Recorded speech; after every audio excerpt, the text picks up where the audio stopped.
I'm Sarah Mitchell, 29, and 3 months ago I thought I was living a fairy tale. My husband Marcus told me he was a former bad boy who turned his life around for love. I found it charming, the mysterious past. The way he'd get quiet when I asked about his childhood, how he always paid for everything in cash.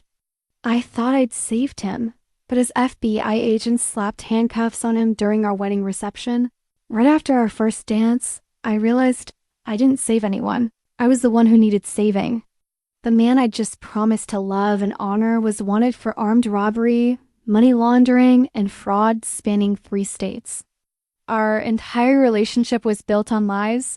The worst part? The agents told me I might be considered an accomplice. Everything I thought I knew about love, about Marcus, about myself, it all shattered in that moment. But this is just the beginning of how I discovered who I really am. Like and subscribe if you've ever discovered someone wasn't who they claimed to be. 80 months earlier, I was standing in line at Grind Coffee on 5th Street, running late for my parent-teacher conference and mentally rehearsing my presentation about standardized test scores. The barista was taking forever and I was checking my phone when someone behind me said, "Rough day?" I turned around to see the most beautiful man I'd ever encountered in real life. Dark hair, green eyes that seemed to see right through me, and this crooked smile that made my stomach flip. He was wearing a perfectly fitted navy suit that probably cost more than my monthly rent. Something like that, I managed, suddenly aware that I was wearing my favorite cardigan, the one with the small hole near the left elbow that I kept meaning to fix. "I'm Marcus," he said, extending his hand. "And you look like someone who needs a coffee upgrade." That's how it started. Marcus paid for my coffee, walked me to my car, and somehow convinced me to give him my number. I told my best friend Jessica that night that I'd met someone who felt like destiny. Looking back, I should have paid attention to the details that didn't add up. Marcus always paid for everything in cash-thick rolls of 20s and 50s that he'd pull from his wallet, without explanation. When I asked about his work, he'd give vague answers about consulting and helping businesses solve problems. His apartment was gorgeous but felt temporary, like a hotel suite with generic art and no personal photos. "I don't really keep pictures," he said when I asked about family photos. "Bad memories, you know? I'm all about moving forward." I found his mysterious past romantic. He'd hint at a wild youth and mistakes he'd made, but he'd framed it as growth. I was heading down a dark path, he'd tell me during our late-night conversations. "But meeting you changed everything. You make me want to be better." The red flags were everywhere, but I was so intoxicated by his attention that I ignored them all. He never introduced me to friends or family. He was always available, like he didn't have a real job with real responsibilities. He knew exactly what to say to make me feel special, unique, chosen. "You're different from other women," he'd whisper. "You're real. You're not trying to be someone else." The irony wasn't lost on me later. Marcus proposed after 8 months, on a Tuesday night in my tiny apartment. He got down on one knee right there in my kitchen, next to my secondhand table and mismatched chairs. The ring was stunning, a princess-cut diamond that caught the light from every angle. "I know it's fast," he said, "but when you know, you know." "I've never felt this way about anyone, Sarah. You saved me." I said yes immediately. How could I not? Here was this gorgeous, successful man telling me I was his salvation. I never felt so wanted, so necessary to someone's happiness. We planned the wedding in 10 months. Marcus insisted on paying for everything, despite my protests about the cost. "I want to give you the wedding you deserve," he'd say. Money isn't an issue, but he was always evasive about the details of his finances. When I suggested we open a joint account or talk about our financial future, he'd deflect with kisses and promises. "Let me take care of you," he'd say. Isn't that what husbands are supposed to do? I found business cards in his wallet, once 3 different ones with 3 different names and occupations. When I confronted him about it, he laughed it off. "Old cards from different consulting gigs," he explained. "I use different names for different clients. Some of them are pretty paranoid about privacy." Even that seemed reasonable at the time. I was so desperate to believe in our love story that I accepted every explanation, no matter how thin. The night before our wedding, Marcus seemed different, nervous, in a way I'd never seen before. He kept checking his phone and looking out the window of our hotel room. "Everything okay?" I asked. He pulled me close and kissed my forehead. "Just thinking about how lucky I am," he said. "Tomorrow you'll be my wife." I still can't believe you said yes. Cold feet? I teased. "Never," he said, but his eyes were somewhere else entirely. If I could go back and talk to that version of myself, the one who believed in fairy tales and thought love conquered all, I'd tell her to run.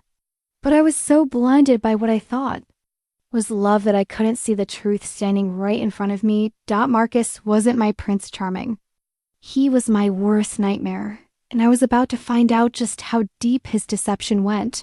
The morning of my wedding, I woke up at 5:30 a.m. in the bridal suite at the Marriott, my heart pounding with excitement and nerves.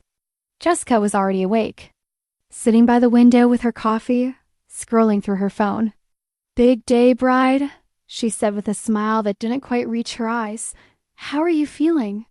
"Like I'm about to throw up or fly," I admitted, wrapping the hotel robe tighter around myself. "Is that normal?" "Completely normal," she assured me, but I caught something in her voice, a hesitation that made me look at her more closely. "Jess, what's wrong?" She shook her head quickly. "Nothing's wrong. I'm just, you know how I am about big changes. I'm going to miss having you all to myself for girls' nights." Before I could press her further, there was a soft knock at the door. Jessica went to answer it, but no one was there. Instead, she found a small white envelope on the floor, my name written across it in careful block letters. "Weird," she said, handing it to me. "Maybe it's from Marcus." I opened it with trembling fingers, expecting a sweet note from my soon-to-be husband. Instead, I found a single line written in the same careful handwriting. "Ask Marcus about Chicago 2019. My blood went cold." What the hell? Jessica read it over my shoulder. That's creepy. Who would send something like that? I stared at the note, my mind racing. Chicago 2019. Marcus had mentioned being in Chicago briefly for work, but he'd been vague about the details. When was that exactly? What happened there?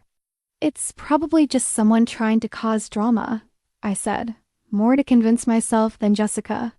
You know how weddings bring out the crazy in people? But my hands were shaking as I folded the note and shoved it into my makeup bag. Jessica watched me carefully. "Sarah, if you have any doubts..." "I don't," I said quickly. "This is just someone trying to mess with me. Maybe an ex-girlfriend or something. Marcus told me he had some messy breakups." Jessica nodded, but I could see the concern in her eyes. "Okay, but you know you can talk to me about anything, right? Even if it's hard to hear." "I know," I said, giving her a hug. "But today is about love and new beginnings. I'm not letting some anonymous coward ruin that."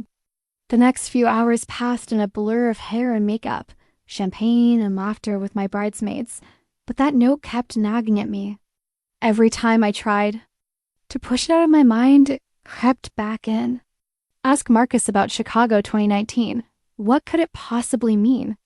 I considered calling Marcus, but we'd agreed not to talk until the ceremony. It was supposed to be romantic, traditional. Besides, what would I say? "Hey honey, I got a weird anonymous note about Chicago." Should I be worried? On our wedding day?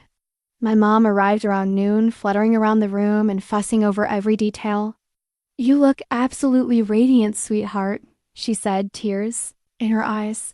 "I'm so happy for you." "Thanks, Mom," I said, letting her adjust my veil for the third time. "Do you like Marcus?"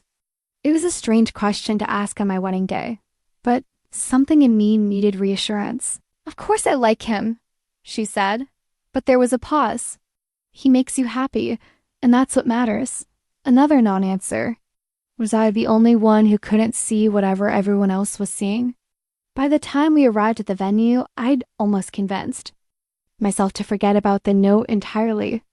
The church looked like something out of a fairy tale, with white roses and baby's breath everywhere. The photographer was capturing every moment. including one of me clutching the note without realizing it as I stood at the back of the church. Waiting for my cue to walk down the aisle, I saw Marcus at the altar. He looked impossibly handsome. In his black tuxedo, his hair perfectly styled. That crooked smile I'd fallen in love with lighting up his face. When he saw me in that moment, all my doubts evaporated. This was my person, my future. Whatever the note meant, it didn't matter. We were about to promise to love each other forever, for better or worse. In sickness and in health, the ceremony was perfect. Marcus's vows brought tears to my eyes, and when he slipped the wedding band onto my finger, I felt complete in a way I'd never experienced before. "I love you, Mrs. Torres," he whispered after we kissed, and I laughed. "It's still Mitchell Torres," I corrected, and he smiled. "Right. Sorry, I'm just so excited to be your husband." We walked back down the aisle as husband and wife, rice and rose petals falling around us like confetti. The photographer captured every moment, including Marcus glancing nervously toward the back of the church. At the time, I thought he was just looking for his family, the family that never materialized, but he said couldn't make it because of complicated relationships. The reception was everything I dreamed of. We had our first dance to "At Last" by Etta James, and Marcus held me close, whispering how much he loved me and how perfect our life was going to be. "No more secrets between us," he said, spinning me around. "Just us forever." I should have asked him about Chicago right then. I should have demanded answers about the note, about the business cards, about all the little inconsistencies that had been piling up. But I was so caught up in the magic of the moment that I let it slide. That decision would haunt me for months afterward, because exactly 37 minutes later, during the second chorus of our first dance, everything I thought I knew about, my life would come crashing down around me. The music stopped mid-note. At first, I thought it was a technical glitch. Marcus and I were swaying to "At Last," surrounded by our friends and family, when the DJ's voice cut out and an eerie silence fell over the reception hall. I looked up at Marcus, confused, and saw something in his eyes I'd never seen before: pure animal fear. "Ladies and gentlemen, FBI, nobody move." The voice came from behind us, calm and authoritative. I turned around, still in Marcus's arms, and saw a woman in a navy blazer holding up a badge. She was flanked by 4 men in dark suits, all of them focused on my husband. "Michael Torres, you're under arrest for armed robbery, money laundering, fraud, and racketeering." The world tilted. "Michael Torres?" I looked at Marcus, and watched his face crumble. The confident, charming man I married dissolved before my eyes, replaced by someone I didn't recognize. "There's been a mistake," I said, my voice barely a whisper. "His name is Marcus. Marcus Henderson." The female agent, I'd later learned her name was Agent Rodriguez, looked at me with something that might have been pity. "Ma'am, I'm going to need you to step away from the suspect." Suspect? The word felt foreign in my mouth. "This is my husband. We just got married." But Marcus Michael wasn't defending himself. He wasn't protesting his innocence or demanding to call a lawyer. He was just standing there, his hands slowly rising above his head, like he'd done this before. "You have the right to remain silent," Agent Rodriguez continued as one of the other agents approached with handcuffs. "Anything you say can and will be used against you in a court of law." The handcuffs clicked into place behind Marcus's back, with a sound that echoed through the silent reception hall. 200 people watched in stunned silence as my husband of less than 3 hours, was arrested by the FBI. "Sarah," Marcus said, his voice breaking. "Sarah, I can explain. You have the right to an attorney," Agent Rodriguez continued, ignoring him. "If you cannot afford an attorney, one will be provided for you." I stood there in my wedding dress, watching the man I loved being read his rights. The photographer, bless her heart, was still taking pictures. Click, click, click. She was capturing every moment of my world falling apart. "This has to be a mistake," I said, louder this time. I looked around at our guests, all of them staring at us with expressions of shock and horror. My mother was crying. My father looked like he wanted to disappear into the floor. Jessica was pushing through the crowd toward me. "Ma'am," Agent Rodriguez said, approaching me carefully. "I'm going to need to speak with you as well." "Me?" I clutched the skirt of my wedding dress. "Why? I haven't done anything wrong." "We'll discuss that at the field office," she said. "Right. Now I need you to come with us voluntarily, or we can do this the hard way." "The hard way?" I was starting to sound hysterical. "What are you talking about? This is my wedding." Marcus was being led toward the exit, flanked by 2 agents. He turned back to look at me one last time. "Sarah, I'm sorry. I'm so sorry. I never meant for this to happen." "Meant for what to happen?" I screamed after him. "Marcus, what's going on?" But he was gone, disappeared through reception hall doors and out of my life forever. Agent Rodriguez was still standing beside me, her badge tucked away, but her authority unmistakable. "Mrs. Torres, Mitchell," I corrected automatically. "Sarah Mitchell." "Mrs. Mitchell, your husband has been under federal investigation for the past 2 years. We have reason to believe you may have information relevant to our case." "Information? About what?" I felt like I was underwater, like nothing was real. "I don't know anything about anything."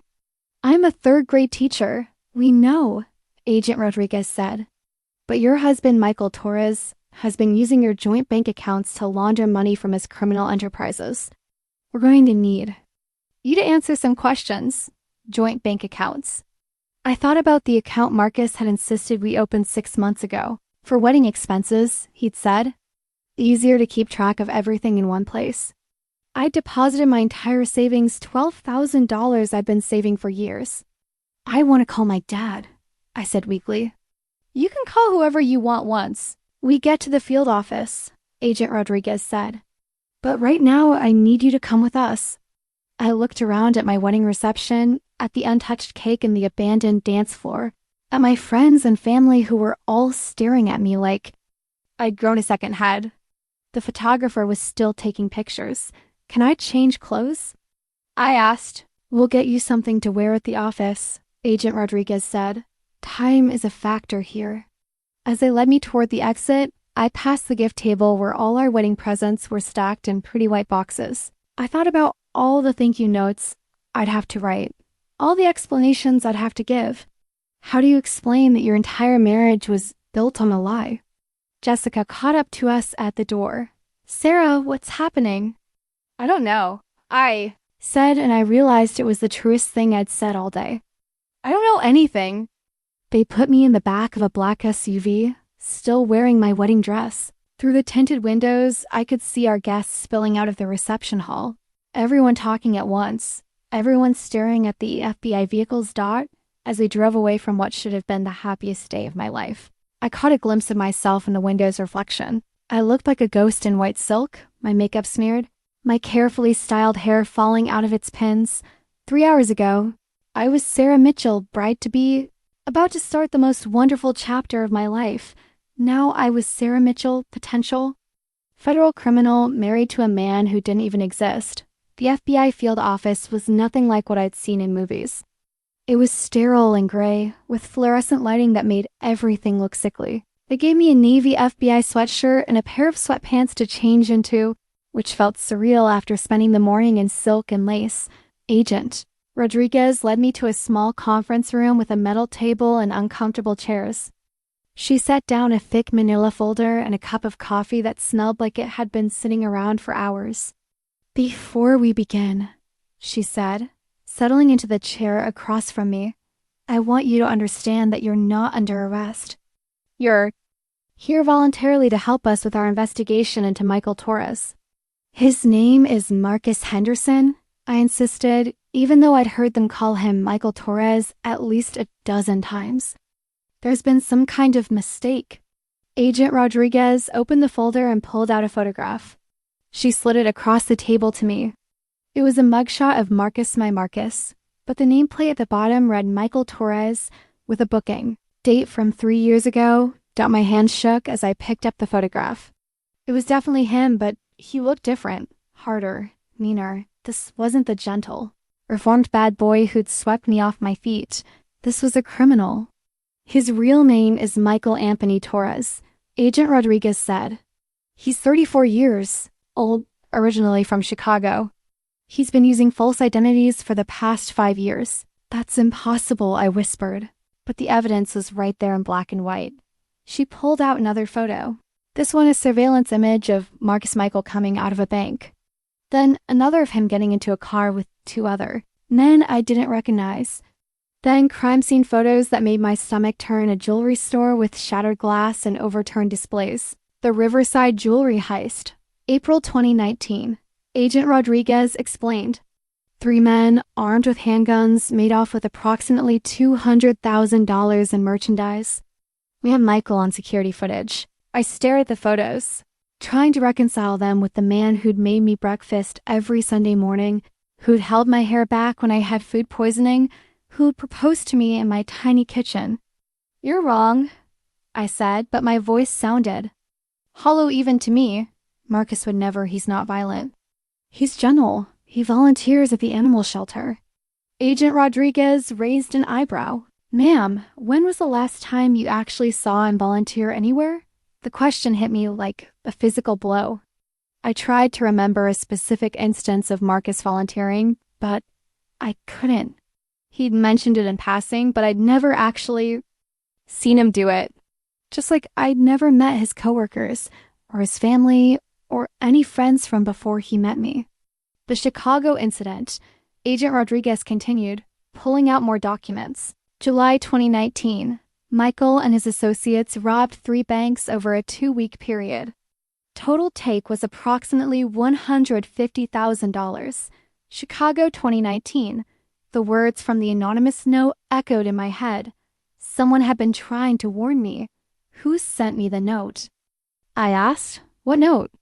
I told her about the warning that had been slipped under my hotel room door that morning. Agent Rodriguez made a note on her pad, but didn't seem particularly surprised. Could have been anyone, she said. Michael made a lot of enemies over the years. But let's focus on what you know about his activities. I don't know anything, I sighed, and I realized how pathetic that sounded. I thought he was a consultant. He traveled for work sometimes, but he never talked about it much. Did you ever wonder where his money came from? The question made me uncomfortable. I had wondered, especially when he'd insisted on paying for our expensive wedding in cash. But I'd been so caught up in the romance of it all that I'd ignored my instincts. He said he was successful, I said weakly. Agent Rodriguez pulled out bank statements, our joint bank statements, and spread them across the table. These are from the account you opened 6 months ago? I looked at the numbers and felt sick. There were deposits I'd never seen before, large amounts that had been moved in and out of the account without my knowledge. $12,000, $35,000, $18,000. Money that appeared overnight and disappeared just as quickly. I never saw these transactions, I said. I only used the account for wedding expenses. Your signature is on all the paperwork. Agent Rodriguez pointed out. You had online access. You never checked the balance? I checked, but only to make sure my wedding vendor payments had gone through. I trusted Marcus to handle the rest. How could I have been so naive? Michael used your account to launder money from at least 6 different heists, Agent Rodriguez explained. The clean money went into your joint account, got mixed with your legitimate deposits, then got transferred to other accounts under different names. But I didn't know, I said, tears starting to flow. I swear to God, I had no idea. That's what we need to determine, Agent Rodriguez said, her voice not unkind but still professional. Sarah, I'm going to be straight with you. From where we're sitting, you either knew about Michael's activities and were helping him, or you're the most trusting woman in America. I am, I said desperately. I am that trusting. I believed everything he told me because I loved him. Agent Rodriguez studied my face for a long moment. Tell me about your relationship. How did you meet? What was he like?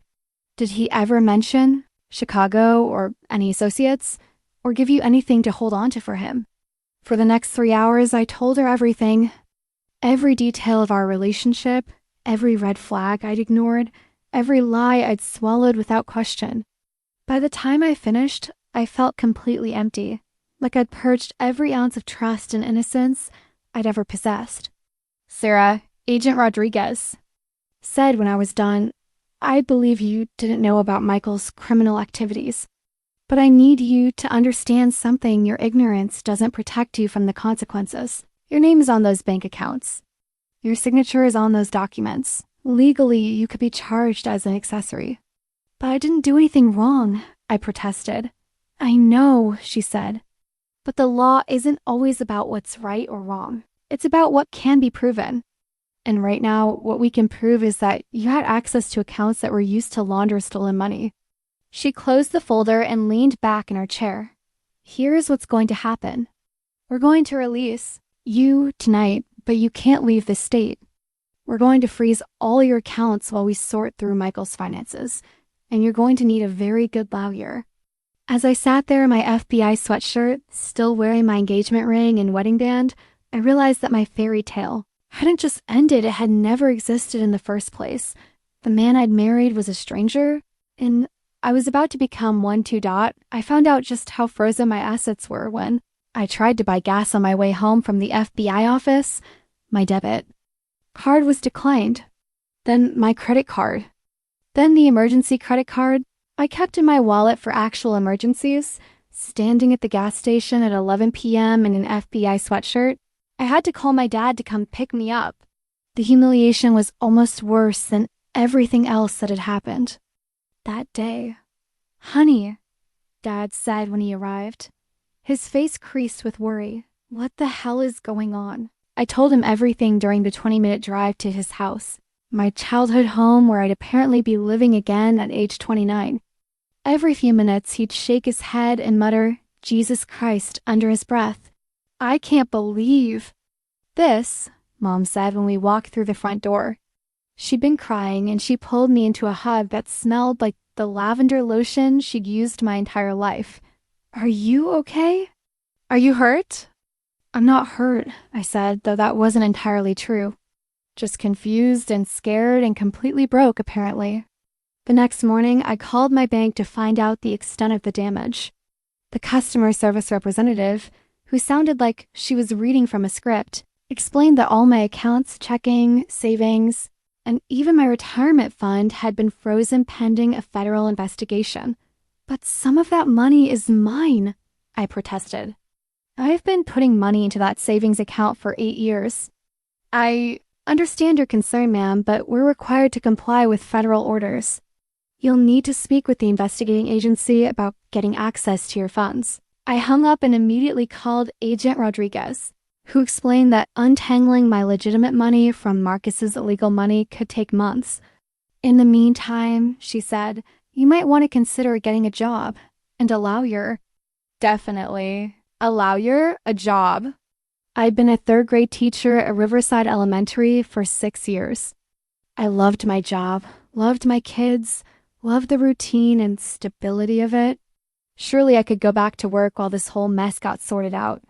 I called Principal Martinez that afternoon. "Sarah," he said, and I could hear the discomfort in his voice immediately. "I was hoping you'd call. We need to talk." "I can come in tomorrow," I said. I know I was supposed to have 2 weeks off for my honeymoon, but obviously that's not happening. Now, "Sarah, you can't come in tomorrow. The school board met this morning. We're placing you on administrative leave pending the outcome of your legal situation." The words hit me like a slap. But I haven't done anything wrong. "I know that. And you know that, but we have to think about the school's reputation. Parents are already calling, asking questions. The story's going to be in the paper tomorrow." The paper? I hadn't even thought about the media coverage. Of course our arrest would make the news. Local teacher married to federal fugitive. I could see the headline already. "How long?" I asked. "I don't know," Principal Martinez said, and he sounded genuinely sorry. "Hopefully not long." "But Sarah, you need to understand, if you're charged with anything, even if you're eventually acquitted, the board might not be able to take you back." I hung up and stared at my childhood bedroom ceiling, the same ceiling I'd stared at during my teenage heartbreaks, and college application stress. At 29, I was back where I'd started, but somehow worse off than I'd ever been. The bank statements Agent Rodriguez had shown me were burned into my memory. I pulled out my laptop and tried to log into our joint account online, but my access had been revoked. All I could see was my last login date 2 weeks ago, when I'd checked to make sure the final payment to our wedding photographer had gone through. That's when the reality of my situation really hit me. It wasn't just that Marcus had lied to me about who he was. It wasn't just that he'd used me to launder money.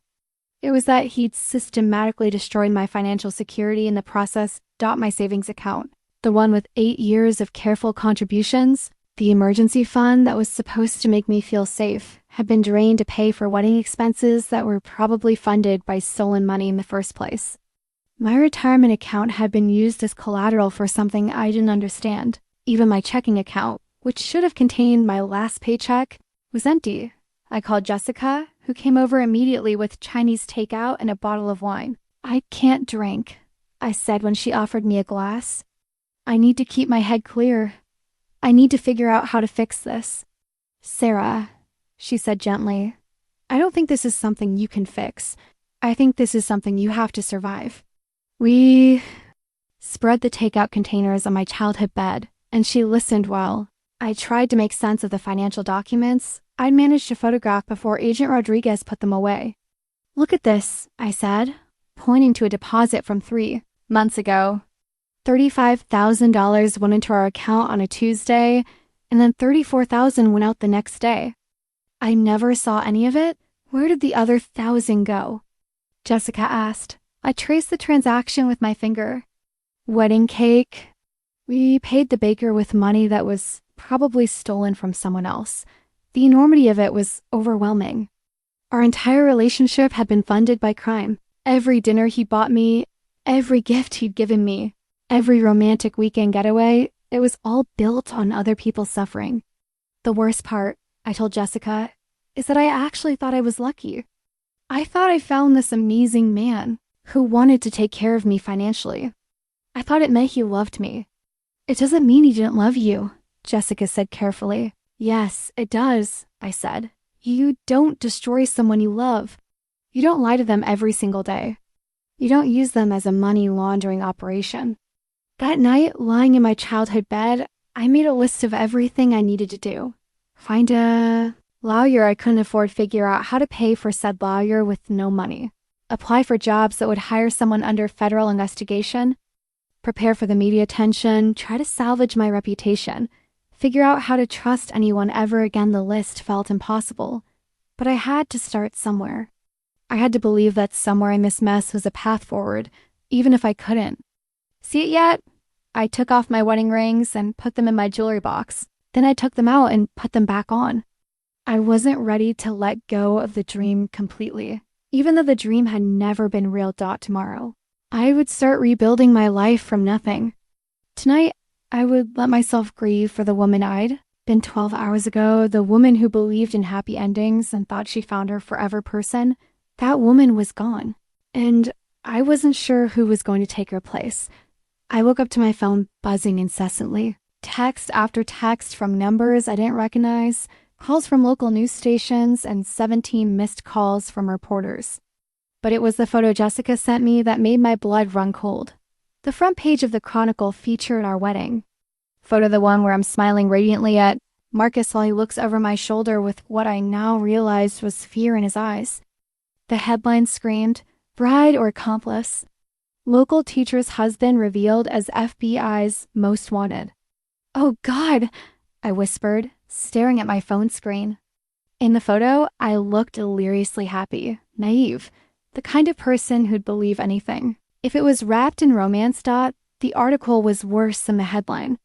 It detailed Marcus's Michael's criminal history, described our lavish wedding funded by stolen money, and questioned how much I really knew about my husband's activities.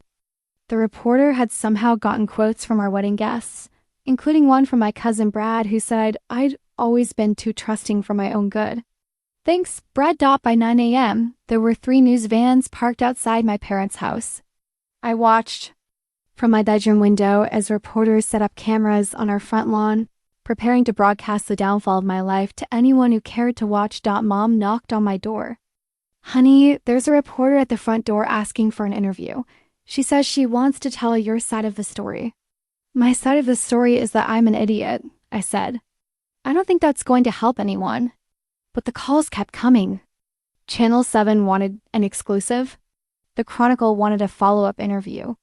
Someone from a true crime podcast called 3 times. Apparently, my humiliation was entertaining.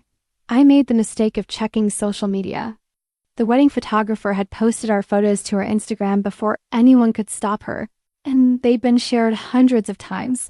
The comments were brutal. How could she not know? Nobody's that naive. She was definitely in on it. Gold digger got what she deserved. There were a few supportive comments, mostly from my teacher friends and former students' parents, but they were drowned out by the speculation and judgment.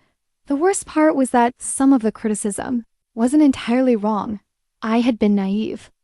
I had ignored red flags. I had been so desperate to believe in our fairy tale that I'd abandoned all common sense. Around noon, Jessica showed up with groceries and a grim expression. "It's getting worse out there," she said, setting bags on the kitchen counter. "There are more reporters now, and someone posted your parents' address online." "Why would they do that?" "Because people are assholes," she said simply. "But Sarah, you need to make a decision about how you're going to handle this." The stories getting bigger. Someone leaked details about the money laundering, and now people are speculating about whether you're going to be charged. I felt sick. What kind of details? Specific amounts? Transaction dates? They're painting a picture of someone who had to know what was happening. She showed me her phone. The local news website had a new article titled, "Follow the Money." How much did the bride really know? It included a timeline of deposits and withdrawals from our joint account, complete with speculation about my involvement. "This is insane," I said. "They're making me sound like a criminal mastermind." I teach 3rd grade. My biggest financial decision before this was whether to buy name brand cereal. I know that, and you know that, but the public loves a conspiracy. You're either a victim or a villain, and victim is less interesting. My phone rang again. This time it was a number I recognized my principal. "Sarah," Mr. Martinez said, "I'm sorry to call, but we've had to temporarily remove your photo from the school website. Parents are calling nonstop, and the district office is getting pressure from the school board." "What kind of pressure?" "They want to know if we did proper background checks, if there were any signs of inappropriate behavior, if we're confident you weren't using school resources for illegal activities." "School resources?" I was incredulous. "Like what? Construction paper? Glue sticks?" "I know it sounds ridiculous, but Sarah, this is really bad. The board is meeting tomorrow to discuss your employment status. I think you should prepare for the possibility that they might terminate your contract." After I hung up, I sat in my childhood kitchen and tried to process the fact that everything I'd worked for my career, my reputation, my financial security was being destroyed by association with a man I'd never really known. The doorbell rang. Mom answered it and came back looking flustered. "It's a woman from Channel 7, she said. "She's very persistent. She says she's been covering your story and wants to give you a chance to defend yourself." "Defend myself from what?" I asked. "From being stupid? From falling in love with someone who lied to me every single day?" But even as I said it, I realized that maybe that was exactly what I needed to do. The narrative was being written about me whether I participated or not. Maybe it was time to tell my own story.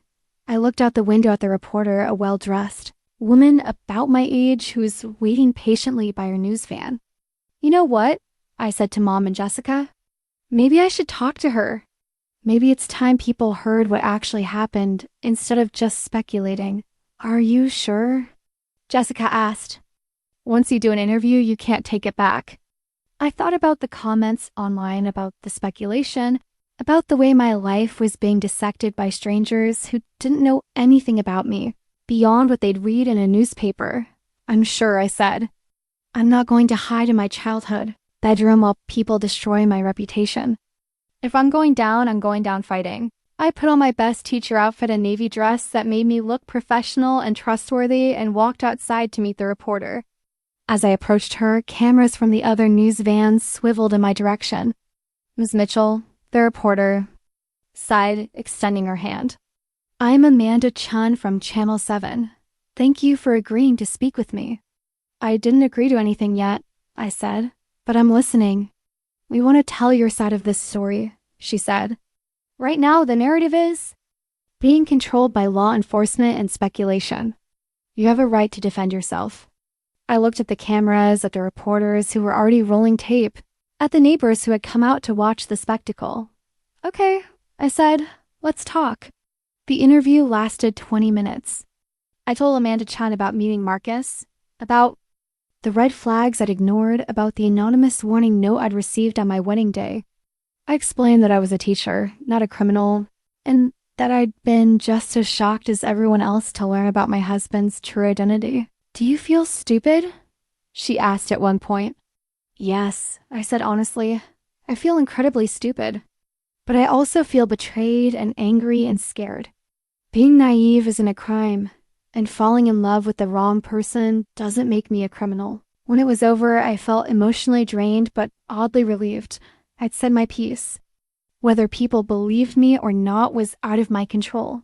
The interview aired that evening. I watched it with my parents and Jessica, cringing at how young and shaken I looked on camera. But I told the truth, and that had to count for something. The response was mixed. Some of the online comments were more sympathetic, but others accused me of playing the victim. A few people pointed out that anyone who paid attention to true crime podcasts would have spotted Marcus's behavior as suspicious. You can't win, Jessica said, scrolling through the responses. No matter what you say, someone's going to find fault with it. She was right. But for the first time since my arrest, I felt like I'd taken some control back. I wasn't just going to be a passive victim of other people's narratives anymore. That night, as I lay in bed listening to the occasional car drive past our house, I made a decision. I was going to fight all of it. The legal charges, the media coverage, the destruction of my reputation. I was going to find a way to rebuild my life. Even if I had to start from absolute zero, Marcus Michael had taken everything from me, but he hadn't taken my voice. And he hadn't taken my determination to survive this. 2 weeks after the arrest, I made a decision that everyone thought was crazy. I was going to visit Marcus in jail. Why would you put yourself through that? Jessica asked when I told her. What could he possibly say that would make any of this better? I need to look him in the eye, I said. I need to hear him admit what he did. I need to know if it was real. The truth was, I was going insane with questions. Every night, I lay awake replaying our entire relationship, trying to figure out what was genuine and what was performance. Did he actually love me, or was I just a convenient cover story? Were any of our conversations real, or was he always calculating his next move? The Davidson County Jail was a concrete fortress that smelled like disinfectant and despair. I had to fill out paperwork, go through a metal detector, and surrender my purse and jewelry. They gave me a visitor's badge with my photo that made me look like I belonged there. The visiting room was nothing like what I'd seen in movies. Instead of a dramatic glass partition with phones, it was just a large room filled with plastic tables and chairs. Families sat across from their incarcerated loved ones, having conversations that ranged from tender to heated. I sat at table 12 and waited. My hands were shaking, and I kept checking the clock on the wall. Part of me hoped he wouldn't show up, that I could just leave and say I'd tried. Then he walked in. He was wearing an orange jumpsuit that made his skin look sallow, and his hair was shorter than I'd ever seen it. But it was still Marcus Still, the man whose face I'd woken up next to for over a year. For a split second, my heart did that familiar flutter it had always done when I saw him. Then I remembered where we were and why. He sat down across from me, and we stared at each other for a long moment. He looked tired and older, but there was something else in his expression, relief maybe, like he was glad to see me. Sarah, he said finally, I wasn't sure you'd come. I wasn't sure either, I said. My voice sounded steadier than I felt. Is your name really Michael Torres? He nodded. Yeah, it is. How much of what you told me was true? He was quiet for a long time, looking down at his hands. My feelings for you were true, he said finally. Everything else was complicated. Complicated? I felt anger rising in my chest.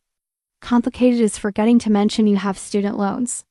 Complicated is not telling me about your weird relationship with your mother. Armed robbery isn't complicated, Michael. It's criminal. He flinched when I used his real name. You don't understand the situation I was in. Then explain it to me, I interrupted. Explain how you went from whatever your real life was to robbing banks and dragging me into it. He was quiet again, and I could see him calculating his response. Even now, even here, he was still thinking about how to manipulate the conversation. My dad died when I was 16, he said finally. Left my mom with massive medical debt. I started small credit card fraud, identity theft, just trying to help her keep the house, but it snowballed. When did you start using the name Marcus Henderson? About 3 years ago. I needed a clean identity for banking, for normal life. Stuff. I never planned to get serious with anyone under that name, but you did get serious with me. Yeah. He looked up at me then, and for a moment I saw a flash of the man I'd fallen in love with. I fell in love with you, Sarah. That wasn't part of a plan. Don't, I said sharply. Don't you dare sit there and talk about love. You used me to launder money. You put my name on bank accounts that were used for criminal activities. You could have sent me to prison. I would never have let that happen, he said quickly. If things had gone bad, I would have made sure you were protected. How? By disappearing. By leaving me to explain where all that money came from. He didn't have an answer for that, and we sat in silence while I tried to process what he told. Some part of me had been hoping for a grand revelation that would make sense of everything that he'd been undercover, or coerced, or somehow not really responsible for what had happened. But there was no dramatic twist. He was just a criminal who'd gone in too deep. The anonymous note, I said. Someone warned me about Chicago 2019. Who was that? He looked surprised. What note? I told him about the warning that had been slipped under my hotel room door on our wedding morning. His face went through several expressions, confusion, recognition, then something that looked like fear. That had to be Elena, he said quietly. Who's Elena? Someone I was involved with before you. In Chicago? She didn't take it well when I left. Involved with how? He was quiet for a long moment. We were engaged. The words hit me like a physical blow. Engaged? For about 6 months. But it wasn't real, not like us. She was part of the business. She helped with some of the operations. So you left your criminal fiancé to start fresh with an innocent teacher, I said, pieces clicking into place. Was I just better cover than she was? No, he said emphatically. Sarah, you have to believe me. What we had was real. I loved you. Past tense? I still love you, he said, reaching across the table like he was going to touch my hand. I pulled back. Don't. Just don't. We sat there for another few minutes, and I realized I wasn't getting the answers I'd come for. There was no explanation that would make sense of what had happened. No revelation that would make me feel less stupid or betrayed. I need to ask you something, I said finally. And I need you to tell me the truth. Was any of it real? Our conversations, our connection, the way you looked at me, was any of that genuine? He was quiet for a long time, longer than I'd expected. When he finally spoke, his voice was barely above a whisper. The first month was work, he said. You were supposed to be temporary cover while I set up the banking situation. But then, I don't know. You were different than the other women I'd been with. You were kind and smart, and you made me want to be better. But not enough to actually be better. No, he admitted. Not enough for that. As I walked out of the jail, past the guards and through the metal detectors and into the parking lot where normal life was happening, I realized that the closure I'd been seeking didn't exist. There was no explanation that would make sense of what had happened to me. No answer that would make the betrayal hurt less. But there was something else, a strange sense of relief. The Marcus I'd fallen in love with had never existed. He was a character Michael Torres had created, a role he'd played. I hadn't lost the love of my life. I'd escaped from someone who could have destroyed me completely. For the first time since my arrest, that felt like a victory. Finding a lawyer when you have no money and are potentially facing federal charges is like trying to buy a house when you're homeless. The good lawyers want retainers I couldn't afford even when I had a job, and the cheap lawyers make me nervous about trusting them with my freedom. I spent 3 days calling every criminal defense attorney in the city, explaining my situation and asking about payment plans. Most of them were polite but firm. They needed money up front, and they needed a lot of it. On the 4th day, Jessica came with me to meet Lisa Chun, a defense attorney who'd been recommended by a friend of a friend. Her office was in a converted house downtown, professional but not intimidating. The retainer agreement she slid across her desk was for more money than I'd ever seen in one place. "I can't afford this," I said, staring at the number. "I can't afford half of this." "Sarah," Lisa said, leaning back in her chair, "let me be straight with you. The federal government doesn't file charges unless they're confident they can win. Right now, you're not charged with anything, but that could change. If they decide to pursue conspiracy or money laundering charges against you, you'll need serious representation." "But I didn't do anything wrong," I said for what felt like the 1,000th time. "I believe you," Lisa said. "But the law isn't always about what you did or didn't do. It's about what can be proven. And right now, what can be proven is that your name is on bank accounts that were used to launder money from federal crimes." She opened a file folder and pulled out copies of the same bank statements Agent Rodriguez had shown me. "Here's what the prosecution could argue," she continued. "You opened a joint account with Michael Torres 6 months before your wedding. Large sums of money flowed through that account, money that came from bank robberies and other federal crimes. You had access to online banking. You could have seen these transactions." "But I didn't see them," I protested. "I only looked at the account to make sure wedding payments went through." "Can you prove that? Do you have screenshots of your login history? Records of what pages you accessed when you checked the account?" I stared at her, feeling stupid. "No, why would I have records of that?" "You wouldn't?" Lisa said. "Most people wouldn't, but that's the problem. The government can show that you had access to information about these transactions. They can't prove you actually saw them, but they don't have to. They just have to prove you could have seen them." The weight of my situation was starting to sink in. I wasn't just dealing with a broken heart and financial ruin. I was potentially facing serious prison time for crimes I didn't even know were being committed. "What's the worst case scenario?" I asked. Lisa consulted her notes. Money laundering charges could carry a 20-year sentence. Conspiracy charges could add more time. Even if you're ultimately acquitted, the legal process could take years and cost hundreds of thousands of dollars. I felt like I was going to be sick, and the best case scenario? The FBI decides you're genuinely a victim and doesn't file charges. But Sarah, that's looking less likely as time goes on. The longer they hold off on charging you, the more they're probably building their case. We spent the next hour going through my finances, trying to figure out how I could possibly pay for legal representation. My parents offered to take out a second mortgage on their house, but I couldn't let them risk their home for my mess.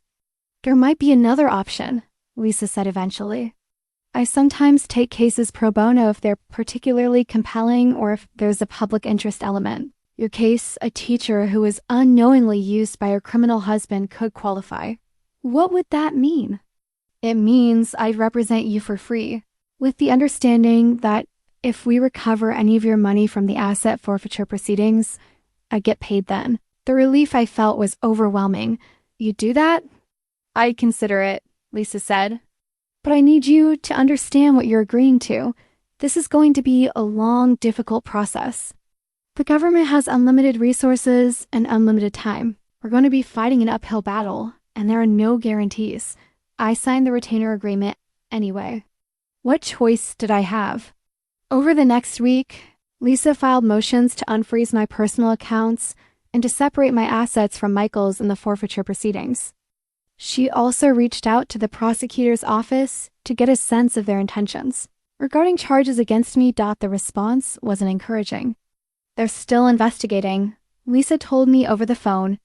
They want to interview you again, this time with me present. They're also requesting additional financial records and communication between you and Michael.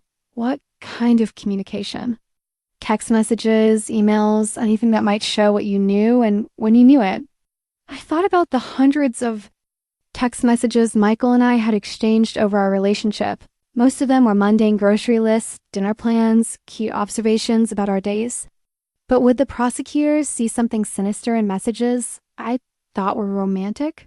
The second FBI interview was scheduled for the following Tuesday. Lisa and I spent hours preparing, going through every aspect of my relationship with Michael, every red flag I'd ignored, every financial decision I'd made. Remember, Lisa said as we walked into the federal building, answer only what they ask. Don't volunteer information. Don't try to explain or justify your actions. Just stick to the facts. Agent Rodriguez was waiting in the same conference room where they'd first interviewed me. Along with a prosecutor I hadn't met before, a sharp-looking woman about my age who introduced herself as Assistant U.S. Attorney Jennifer Walsh. Miss Mitchell, a U.S. Walsh began. We appreciate you coming in voluntarily. We have some additional questions about your relationship with Michael Torres and your knowledge of his financial activities. For the next 3 hours, they grilled me about every aspect of my relationship with Michael. They wanted to know about conversations we'd had about money, about trips we'd taken, about expensive purchases he'd made. They showed me bank records, credit card statements, and surveillance photos I'd never seen before. This is from a security camera at a jewelry store in Chicago, a USA Walsh said, sliding a photo across the table. It shows Michael Torres and 2 associates casing the store 3 days before the robbery. Do you recognize either of the other men? I studied the grainy photo. The 2 men with Michael were strangers to me, but there was something about the way Michael was standing, the expression on his face, that made me feel sick. This wasn't the gentle, reformed man I'd fallen in love with. This was a predator planning his next crime. I've never seen them before, I said. Michael never mentioned associates, business partners, people he worked with. He said he was a consultant. He said he worked alone mostly. A Walsh made notes on her pad. Miss Mitchell, I'm going to ask you directly. Did you ever have any suspicion that your husband was involved in criminal activities? I thought about the red flags I'd ignored, the questions I'd never asked, the willful blindness I practiced in the name of love. I had questions, I said finally, but I talked myself out of them. I wanted to believe his explanations. What kind of questions? About the cash. About why he never talked about his family or his past. About why he was always available, like he didn't have a real job. But you never confronted him directly about these concerns? No, I admitted. I was afraid of what the answers might be. When the interview was over, Lisa and I walked out of the federal building in silence. I felt emotionally exhausted and somehow dirty, like I'd been forced to examine every naive decision I'd ever made under a microscope. How do you think it went? I asked. Lisa was quiet for a moment. They're still building their case, she said finally. But, Sarah, I think you did well in there. You were honest about your suspicions and your mistakes. That's going to help if this goes to trial. When, she corrected. I think we need to prepare for the possibility that they're going to charge you. The phone call came on a Thursday evening while I was helping Mom make dinner. An unknown number with a Chicago area code. Is this Sarah Mitchell? The voice was female. Tentative. Yes, I said, stepping into the living room for privacy. My name is Elena Vasquez. I think we need to talk. Elena, the ex-fiancé Michael had, mentioned during our prison visit. My stomach dropped. I saw your interview on the news, she continued. About Michael Torres. I think we might have something in common. We met 2 days later at a coffee shop halfway between our cities. I recognized her immediately from Michael's description. Tall, dark-haired, beautiful in an intimidating way. She was sitting in a corner booth, nervously shredding a napkin.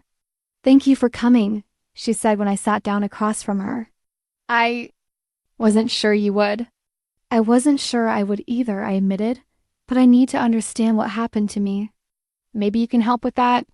Elena told me her story, and it was like looking into a funhouse mirror of my own relationship. Michael had approached her at a gym in Chicago 2 years ago. He told her his name was Marcus Romano, that he was a successful day trader who'd made some mistakes in his past, but was trying to turn his life around. He was charming, Elena said. Mysterious. He had this way of making you feel like you were the only person in the world who could save him. How long were you together? 8 months. He proposed after 6. She pulled out her phone and showed me a photo of an engagement ring that was almost identical to mine. He said I was different from other women, but I made him want to be better. The similarities were eerie and heartbreaking. Michael had used the same playbook, the same lines, the same manipulation tactics on both of us. "But you found out what he really was," I said. Elena nodded. "I started getting suspicious when he wanted me to open bank accounts. He said it was for wedding expenses, but the amounts didn't make sense, so I hired a private investigator." "What did you find?" "Everything. His real name, his criminal history, the other women he was scamming." She paused. "That's when I realized I wasn't the only one. Other women, at least 3 that we could identify. He had a type successful, independent women who were a little lonely, a little desperate for love. Women who wouldn't ask too many questions if the answers were wrapped in romance. I felt sick. Were they all like me? Innocent? Most of them. But Sarah, there's something else you need to know." Elena leaned forward, her voice dropping. "I wasn't entirely innocent. After I found out what he was, he convinced me to help him, with a few jobs. He said if I didn't, he'd implicate me in the ones he'd already done using my accounts. You helped him commit crimes? 2 bank jobs in Chicago? I was the lookout." She looked ashamed. "I know how that sounds, but you have to understand he had complete control over my finances. All my money was tied up in accounts he controlled. I felt trapped. This was why she'd sent the anonymous note. She was trying to save me from making the same mistakes she had." "I'm testifying against him," Elena said, "as part of a plea agreement. But Sarah, I wanted to warn you the FBI is looking at everyone he was involved with.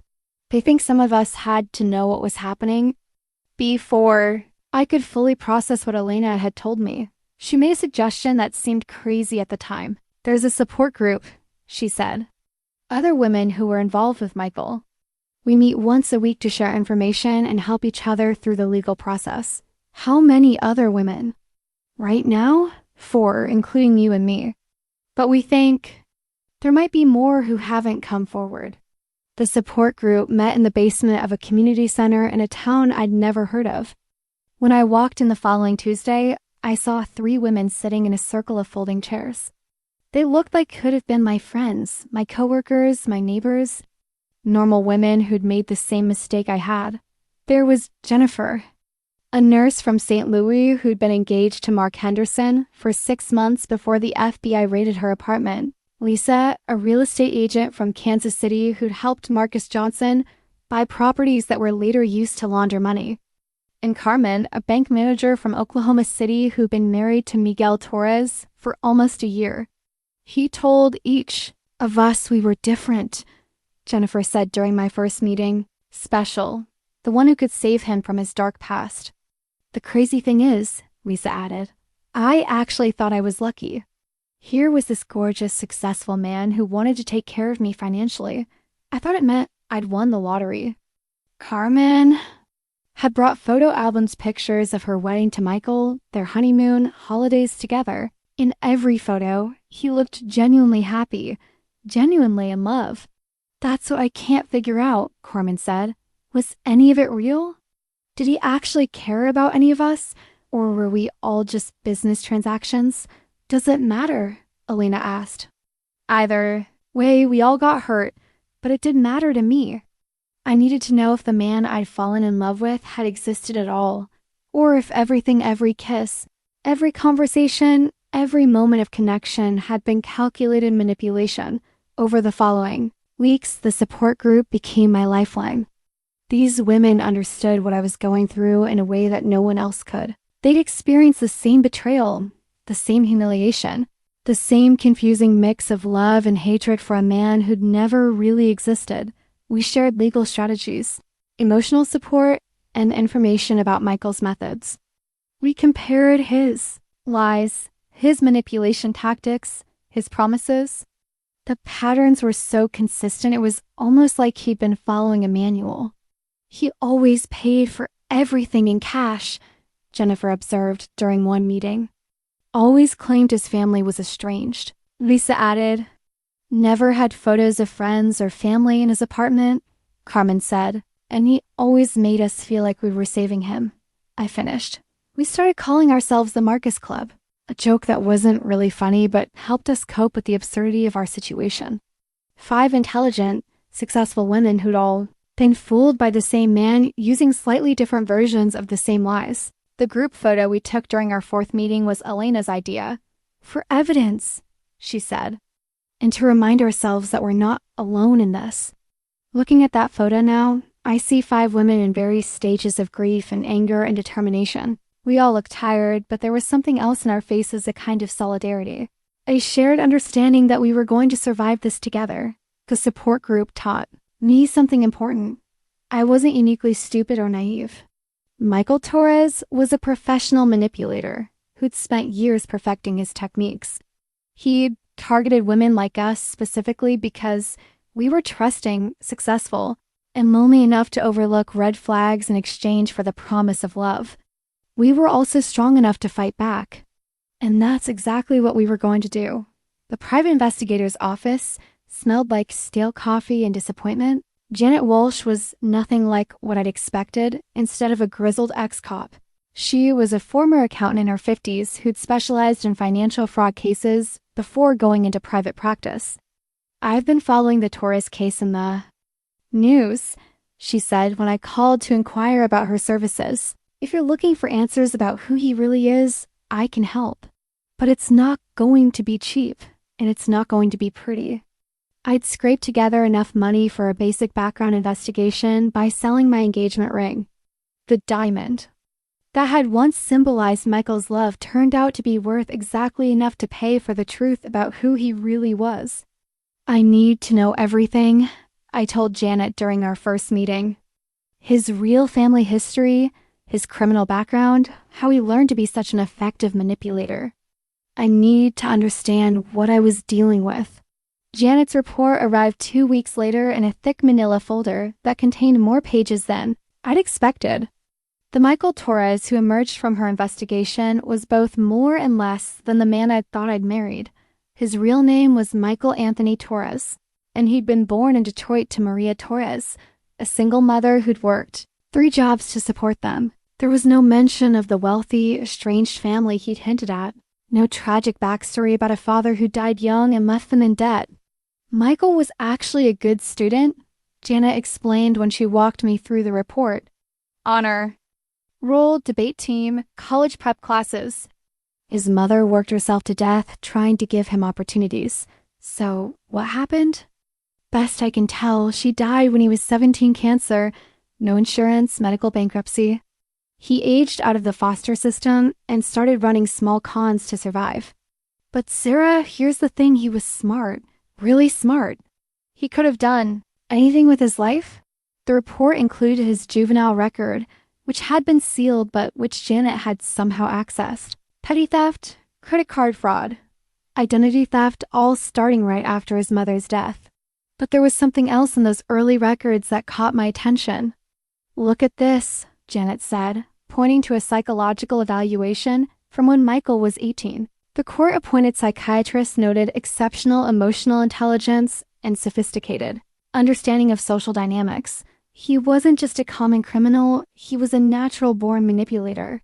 The report detailed his progression from small-time fraud to organized crime. He'd worked his way up through various criminal organizations, learning increasingly sophisticated techniques for financial crimes. By the time he was in his mid-20s, He was running his own operation. The romantic con was a later development, Janet explained. He started targeting women about 5 years ago after a drug deal went bad and he needed to lay low. Turns out he was good at it. How many women were there really? Janet flipped through her notes. I found evidence of at least 12 over the past 5 years. Probably more that haven't come forward. 12 women. I felt sick thinking about it. 12 women who'd believed they were special, who thought they'd found their soulmate, who'd been used and discarded when they were no longer useful. What about Elena? Was she really his first victim, or was she more involved than she told me? Janet's expression grew serious. Elena Vasquez is complicated. She was definitely a victim initially, but the evidence suggests she became a willing participant in at least 3 robberies. The FBI has her on surveillance footage acting as a lookout. So she was telling the truth about that? Yes, but Sarah, there's something else. Elena reached out to several of Michael's other victims before contacting you. She's been organizing the women, sharing information, coordinating legal strategies. That sounds like a good thing. It is, Janet agreed. But you should know that. The FBI is watching her carefully. They think she might be planning some kind of coordinated response against Michael that goes beyond just testifying. The report also included psychological profiles that Janet had compiled based on interviews with people who'd known Michael over the years. Teachers, foster families, former cellmates, even a few of his criminal associates who'd agreed to talk anonymously. The picture that emerged was of someone who'd learned early that charm and manipulation were more effective tools than violence or intimidation. He'd studied people, figured out what they wanted to hear, and become expert at reflecting their desires back to them. He's what psychologists call a chameleon, Janet explained.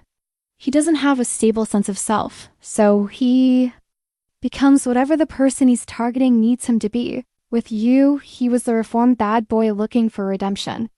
With Elena, he was the successful businessman who needed a partner in life and crime. But did he feel anything real for any of us? Janet considered the question carefully.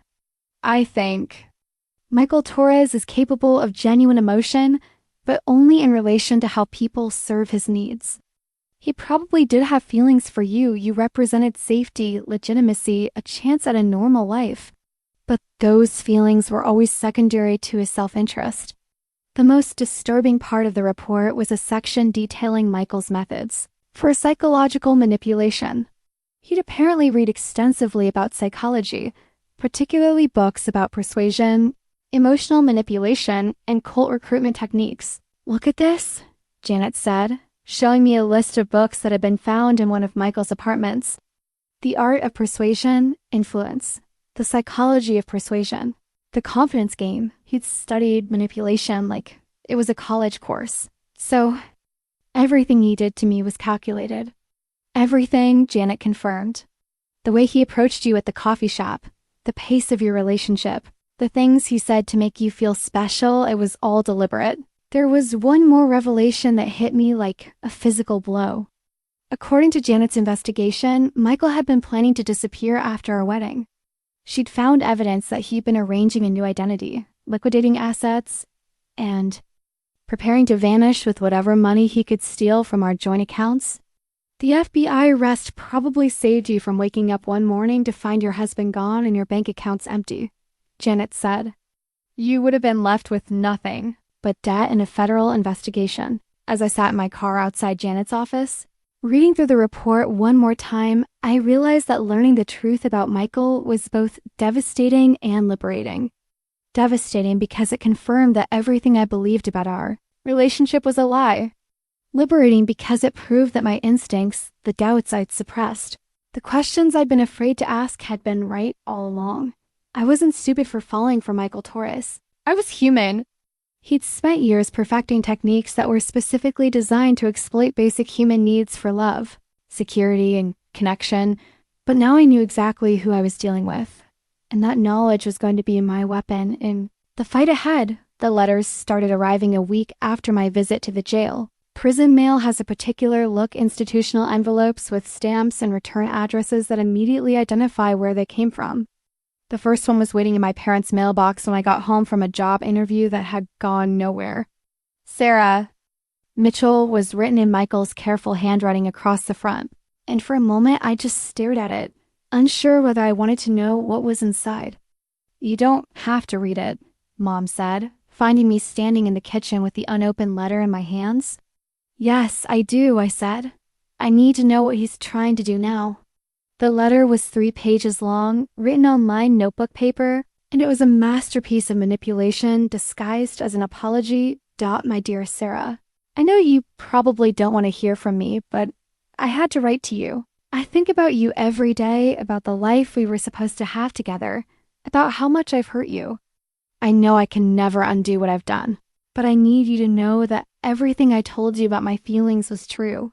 I love you, Sarah. I've never loved anyone the way I love you. You made me want to be the man you thought I was, and losing you is a punishment worse than any prison sentence they could give me. I know you're angry, and you have every right to be.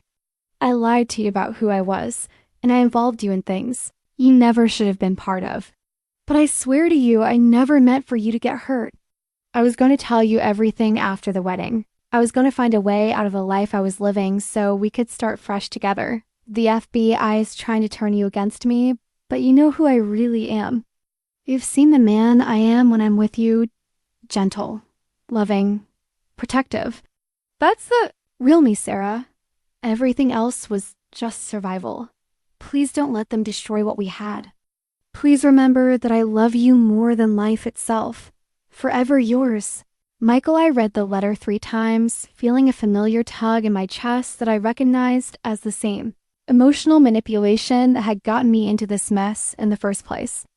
Even from prison, even after everything that had been revealed about him, Michael was still trying to control the narrative. What does it say? Jessica asked when I called her. That he loves me, that everything about his feelings was real. That he was going to tell me the truth after the wedding. Do you believe him? I was quiet for a long moment, thinking about Janet's report, about the evidence of his calculated manipulation, about the other women who'd received similar letters with similar lies. No, I said finally. I don't believe him. But part of me wants to, and that scares me. The letters kept coming 2 or 3 times a week, each one more emotionally manipulative than the last. He wrote about our memories together, about the future we planned, about how sorry he was for hurting me. He begged me to visit him again, to give him the chance to explain everything properly. I took the letters to Dr. Amanda Foster, a therapist Lisa had recommended who specialized in trauma and emotional abuse. This is textbook manipulation, doctor, Foster said after reading through several of Michael's letters. He's using what psychologists call trauma bonding techniques, creating an emotional connection through a cycle of abuse and affection. But I'm not with him anymore, I said. How can he still manipulate me from prison? Because the bond he created with you was based on emotional dependency, she explained. He made you feel like you needed him to be complete, like you were special because he chose you. Those feelings don't just disappear because you discover the truth about who he is. Dr. Foster helped me understand that what I'd experienced with Michael wasn't actually love. It was a trauma bond disguised as romance. He'd systematically isolated me from my own judgment, made me doubt my instincts, and created a relationship dynamic where I felt responsible for his emotional well-being. Real love doesn't require you to ignore red flags, Dr. Foster said. Real love doesn't make you feel like you have to save someone from themselves. Real love is built on honesty, trust, and mutual respect, none of which existed in your relationship. With Michael, the therapy sessions were painful but necessary. I had to relive every moment of our relationship, examining it through the lens of what I now knew about manipulation and emotional abuse. I had to accept that my judgment had been compromised, that I'd been systematically groomed to ignore obvious warning signs, but I also had to forgive myself for being human. You're not stupid for falling for Michael Torres, Dr. Foster reminded me during one particularly difficult session. You're the victim of a sophisticated psychological attack by someone who spent years perfecting his techniques. The fact that you survived it and escaped before it got worse is actually remarkable. The breakthrough came during my 8th session when Dr. Foster asked me to write a letter to Michael that I would never send, a chance to say everything I really felt without his manipulation clouding my judgment. I wrote 23 pages. I told him about the devastating impact his lies had on my life, about the financial ruin and legal jeopardy he'd left me in, about the way his manipulation had made me doubt my own sanity. I wrote about the other women he'd hurt, about the real victims of his crimes who'd lost their savings to his robberies, but mostly, I wrote about the death of the person I'd been before I met him, the trusting, optimistic woman who'd believed in fairy tale endings and thought love could conquer anything. He killed that version of me, I wrote. And I'm grieving for her like she was a real person, because in a way, she was. She was who I was before I learned that someone could look you in the eye and lie about everything while telling you they love you. Writing that letter helped me understand that I wasn't mourning the loss of Michael Torres. I was mourning the loss of my own innocence. The relationship I thought we'd had never existed. The love I thought we'd shared was one-sided. The future I'd imagined was built on lies, but there was something liberating in that realization. If none of it had been real, then I hadn't actually lost anything of value. I'd escaped from something that would have eventually destroyed me completely. The last letter I received from Michael was different from the others. It was shorter, more desperate, and it contained a threat disguised as a plea. Sarah, I know you're not writing back, but I need you to understand something. The FBI is using you to build their case against me. They don't care about you, you're just a tool to them. But I care about you. I've always cared about you. If you testify against me, you'll be destroying any chance we have of being together again. Is that really what you want? To let them turn you into a weapon against the man who loves you? Think carefully about your choices, Sarah. Some decisions can't be undone. Michael, I showed the letter to Lisa, who immediately contacted the prosecutor's office. He's trying to intimidate you, Lisa said. This could be considered witness tampering. Is he threatening me? It's subtle, but yes. The line about decisions that can't be undone is a threat. That letter helped me make my own decision that couldn't be undone. I was going to testify against Michael Torres. I was going to tell the truth about what he'd done to me and to the other women he'd manipulated. I was going to help put him away for a very long time. The decision to testify against Michael wasn't easy. Despite everything I'd learned about him, there was still a part of me, the part that had loved him, that had believed in us, that felt like I was betraying something sacred. You're not betraying anything, Elena said during one of our support group meetings. You're telling the truth. There's a difference. Elena had already given her testimony as part of her plea agreement, and she described the experience as both terrifying and cathartic. It's your chance to take back your voice, she said. To tell your side of the story instead of letting him control the narrative. Writing my victim impact statement took weeks. I went through draft after draft, trying to capture the full scope of what Michael had done to me, not just the financial damage or the legal jeopardy, but the psychological destruction, the way he'd made me doubt my own judgment and instincts. Dr. Foster helped me understand that my statement was more than just evidence. It was a reclamation of my own story. For months, Michael controlled how you saw yourself in your relationship, she said during one of our sessions. This is your chance to describe your experience in your own words, without his manipulation influencing your perspective. I wrote about meeting him at the coffee shop, about the red flags I'd ignored, about the way he'd systematically isolated me from my own judgment. I wrote about the wedding day arrest, about learning that our entire relationship had been built on lies, about the financial ruin and legal consequences I was still dealing with. I also wrote about the other women, the support group that had become my lifeline, the 12 victims Janet had identified, the countless others who might never come forward. Michael Torres didn't just rob banks, I wrote. He robbed women of their ability to trust, their financial security, their faith in love itself. He turned the most basic human need for connection into a weapon, and he used it with precision and malice. The most difficult part of the statement was describing the psychological impact of his manipulation. He made me complicit in my own victimization, I wrote.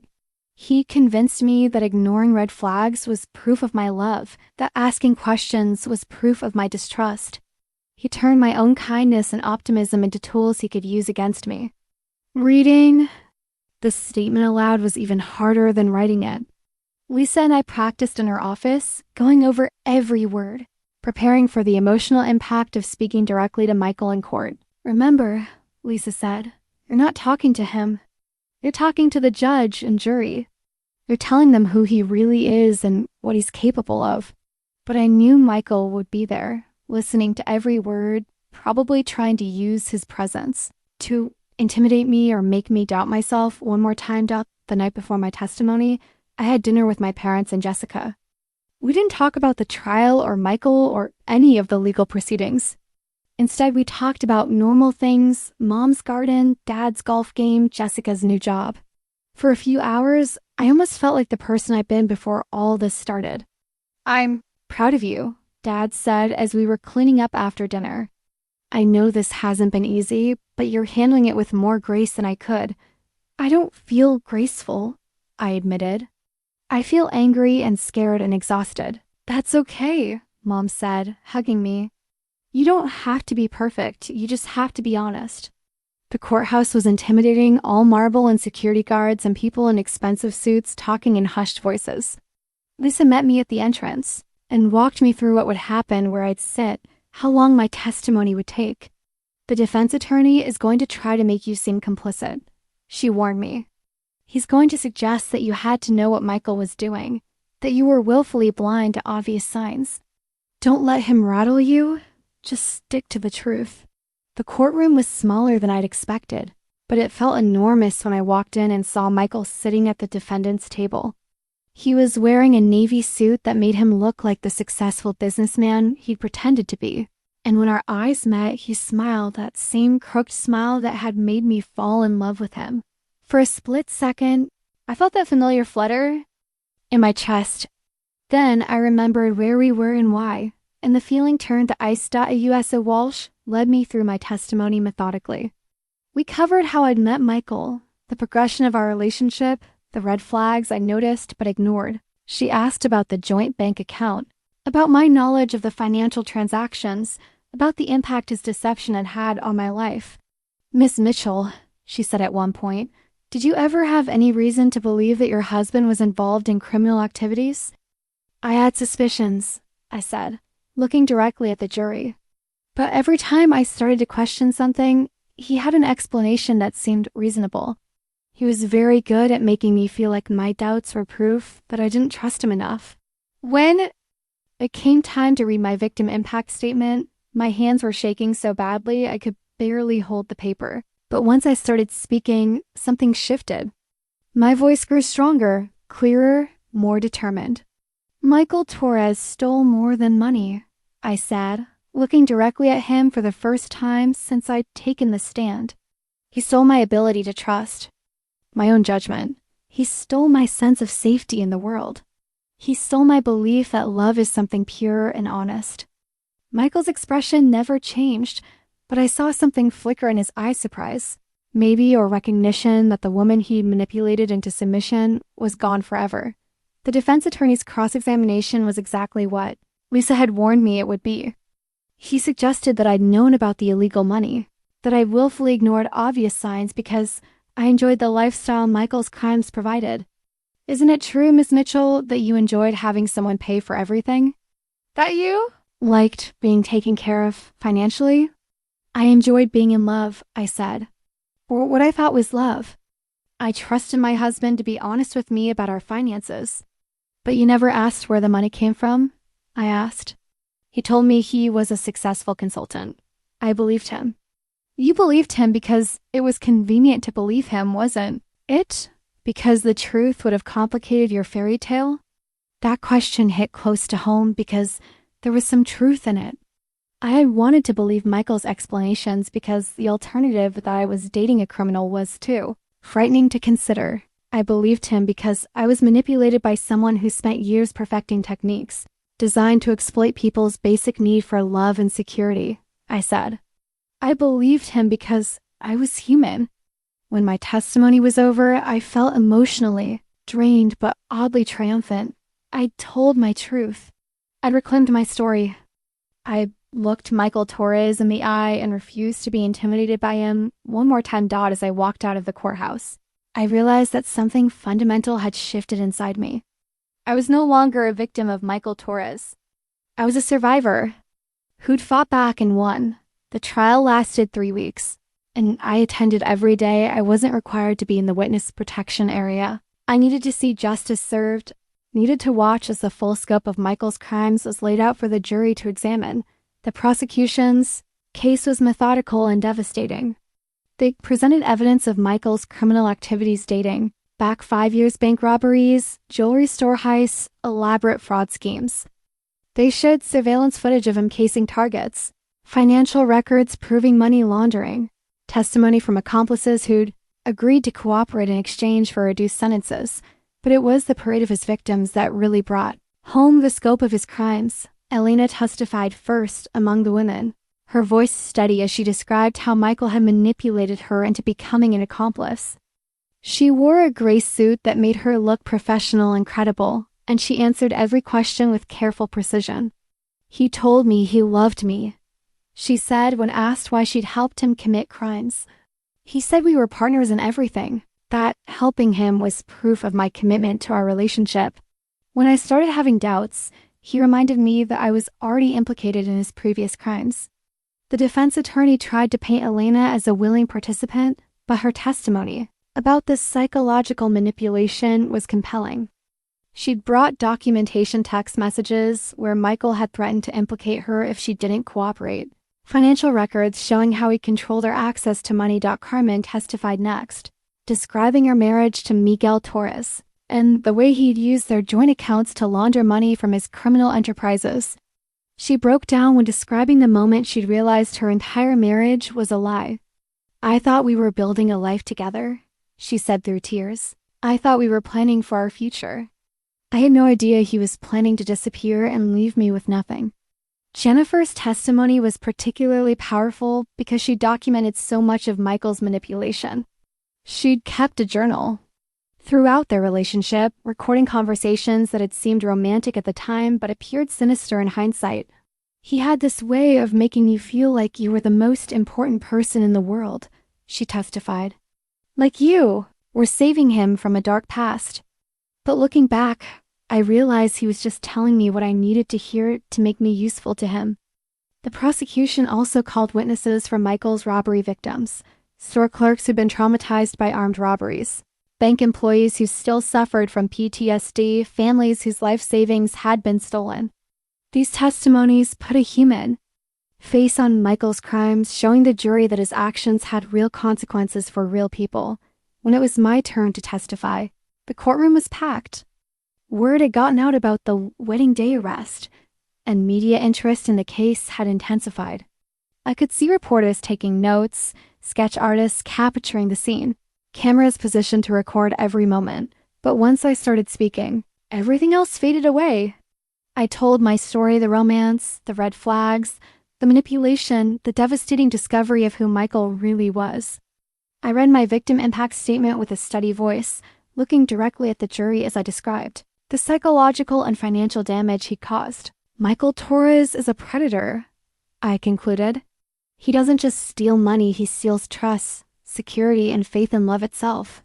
He turns people's greatest vulnerabilities against them, and he does it with calculation and malice." During cross-examination, Michael's defense attorney tried to suggest that I'd been a willing participant in money laundering, that I'd enjoyed the lifestyle his crimes provided, that I was now playing the victim to avoid prosecution myself. "Isn't it true, Miss Mitchell, that you're testifying against my client to save yourself from criminal charges?" "I'm testifying against your client because he committed crimes and destroyed lives," I said, "including mine." "But you're not entirely innocent, are you? You signed documents opening joint accounts. You had access to financial information. You could have asked questions." "I trusted my husband," I said simply. "That's not a crime. Lying, stealing, and manipulating people is." The defense's case was weak and largely focused on attacking the credibility of witnesses rather than disputing the evidence of Michael's crimes. They suggested that the women who testified against him were vengeful ex-lovers seeking revenge, that the robbery victims were mistaken in their identifications, that the financial evidence could be explained by legitimate business activities. But they couldn't explain away the surveillance footage, the documented pattern of manipulation, or the sheer volume of evidence the prosecution had presented. When Michael finally took the stand in his own defense, I was shocked by how different. He seemed gone was the charming, confident man who'd swept me off my feet. In his place was someone who appeared calculating and cold, someone who spoke in careful, lawyerly language designed to avoid admitting guilt. He claimed that his relationships with women had been genuine, that any criminal activities had been exaggerated or misunderstood. He suggested that he'd been set up by former associates, that the women testifying against him had misinterpreted his actions. I loved Sarah, he said at one point, looking directly at me in the gallery. I loved all of them. I never meant for anyone to get hurt, but his testimony rang hollow. Under cross-examination, he was evasive and defensive. When a U.S. Walsh pressed him about specific crimes, he invoked his Fifth Amendment rights repeatedly. When she asked about the manipulation, techniques described by his victims, he claimed not to remember conversations or circumstances. Do you remember telling Ms. Mitchell that she was different from other women? A U.S.A. Walsh asked. I may have said something like that, Michael replied. Do you remember telling Ms. Vasquez the exact same thing? I don't recall. What about Ms. Rodriguez and Ms. Chen? Did you tell all of them they were different, special, the ones who could save you? I don't remember specific conversations. The pattern was clear to everyone in the courtroom. Michael had used the same manipulation, techniques, the same lies, the same promises with multiple women. His claims of genuine love were exposed as calculated deception. During closing arguments, a U.S. Walsh systematically dismantled any remaining sympathy the jury might have had for Michael.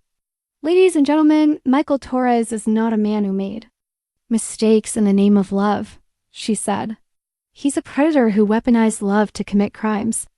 He targeted vulnerable women, manipulated them into trusting him, used them to launder stolen money, and then discarded them when they were no longer useful. She gestured toward the evidence table, which is covered with photographs, documents, and exhibits from the 3-week trial. The defendant wants you to believe that he's a romantic figure, a man whose only crime was loving too much. But the evidence shows something very different. It shows a calculating criminal who spent years perfecting techniques designed to exploit people's most basic human needs. The defense's closing argument was a last-ditch attempt to portray Michael as a man who'd made poor choices but wasn't fundamentally evil. My client is not the monster the prosecution has painted him to be, his attorney argued.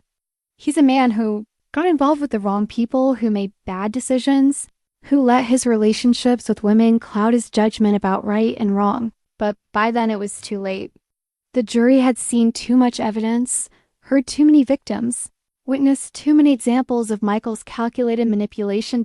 As I sat in the gallery waiting for the verdict, I realized that regardless of what the jury decided, I'd already won something important.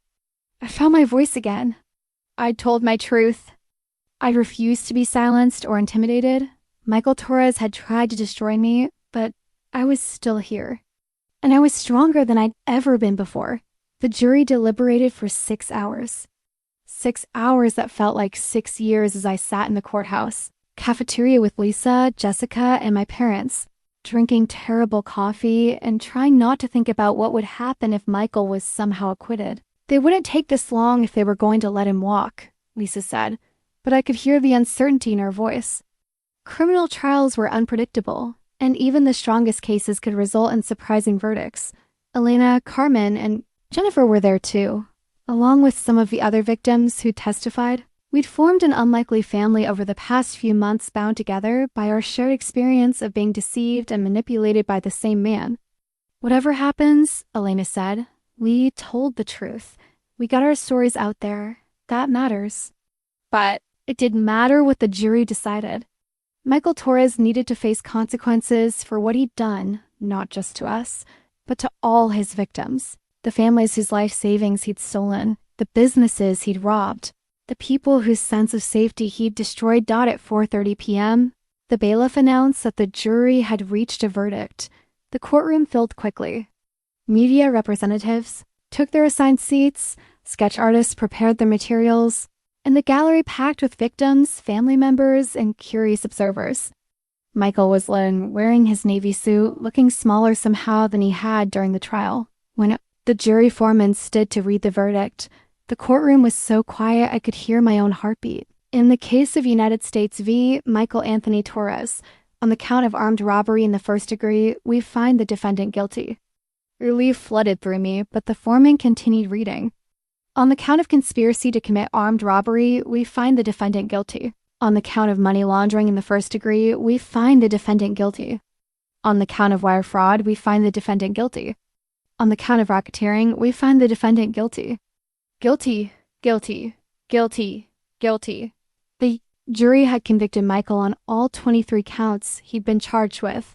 As the foreman continued reading, I watched Michael's face crumble. The confident manipulator who charmed his way into my life was finally facing the consequences of his actions. Several people in the gallery were crying, some with relief, some with a kind of cathartic release that comes after a long fight for justice. I found myself thinking about all the victims who weren't there, who'd never gotten the chance to see their abuser held accountable.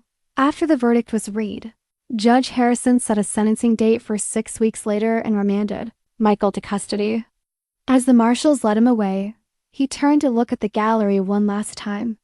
His eyes found mine, and for a moment we stared at each other across the courtroom. I didn't feel anger anymore, or hurt, or that complicated mix of love and hatred that had consumed me for months. I felt nothing. He was a stranger who'd briefly intersected with my life, caused tremendous damage, and was now facing the consequences of his choices. Outside the courthouse, a USA Walsh held a brief press conference. Today's verdict sends a clear message that targeting vulnerable people for financial crimes will not be tolerated, she said.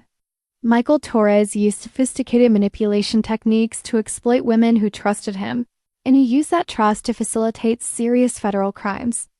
The courage of the victims who testified in this case made today's verdict possible. Several reporters asked for comments from the victims. Elena spoke briefly about the importance of believing women who come forward about manipulation and abuse. Carmen talked about the long process of healing after discovering that your life has been built on lies. When a reporter asked me for a statement, I thought about everything I'd been through: the arrest, the media scrutiny, the financial ruin, the legal battles, the slow process of rebuilding my sense of self. Michael Torres tried to convince me that I was weak, but I needed him to be complete, that my judgment couldn't be trusted, I said. But standing here today, having fought back and helped secure justice for his victims, I know that he was wrong. I'm stronger than he ever gave me credit for, and I'm stronger than I ever knew I could be. The weeks following the verdict brought a strange mix of relief and emptiness. For months, my entire life had been focused on the trial, on seeking justice, on proving that I wasn't complicit in Michael's crimes. Now that it was over, I had to figure out what came next. The first bit of good news came from Lisa, who called to tell me that the government had agreed to unfreeze my personal assets. It wasn't much. Most of my savings had been drained by legal fees and living expenses, but it was something. More importantly, it was official recognition that I was a victim, not a perpetrator. They're also dropping any potential charges against you, Lisa said. The verdict made it clear that you were manipulated, not complicit. The second piece of good news came from Principal Martinez, who called to offer me my teaching job back. The school board met last night, he said. Given the trial outcome and the evidence of your innocence, they voted unanimously to reinstate you. Your position will be waiting for you whenever you're ready to come back. I cried when I hung up the phone, tears of relief, gratitude, and something that felt like hope for the first time in months. But perhaps the most meaningful response came from my former students' parents.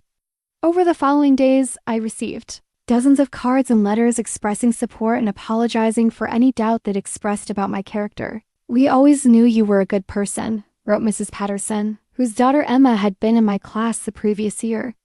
We're sorry you had to go through this, and we're proud of how you handled yourself. The verdict also brought closure. to the support group. We met one last time at our usual community center, but the dynamic was different now. We were no longer victims seeking justice. We were survivors who'd achieved it. I keep waiting for the other shoe to drop, Carmen admitted, like something else is going to go wrong, or someone's going to find a reason to blame us for what happened. That's normal, Elena said. We've been in crisis mode for so long. It's hard to believe it's actually over, but it was over, at least the legal part. Michael Torres was going to prison for a very long time, and we were free to rebuild our lives without the constant threat of criminal charges hanging over our heads. As we said our goodbyes that final evening, I realized that these women strangers who'd become sisters through shared trauma had taught me something important about resilience. We'd all been broken by the same man, but we'd refused to stay broken. We'd supported each other, fought for each other, and ultimately triumphed together. Walking to my car after that last meeting, I felt something I hadn't experienced in almost a year. Peace. The fight was over and we'd won. Not just in court, but in the larger battle for our dignity, our truth, and our right to be believed. Michael Torres had tried to destroy us, but he'd failed. We were still here, still standing, still strong.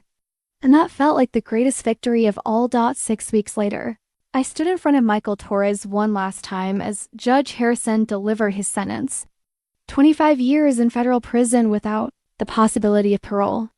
As the gavel fell, I felt a chapter of my life finally closing. But sentencing was just the end of the legal proceedings. The real work rebuilding my life from the ground up was just beginning. The first step was finding a place to live.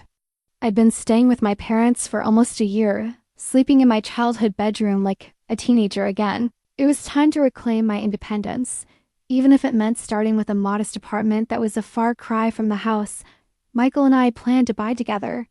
I found a one-bedroom apartment across town in a complex that catered to young professionals and graduate students. It was small and generic, but it was mine. The day I signed the lease using my own name and my own credit felt like a small victory. "It's perfect," Jessica said as we walked through the empty rooms. "Clean slate, fresh start." Furnishing the apartment was an exercise in rediscovering my own taste. For over a year, my aesthetic choices had been influenced by Michael's preferences, his opinions about what looked sophisticated or appropriate. Now I had to remember what I actually liked. I chose bright colors instead of the muted tones Michael had favored.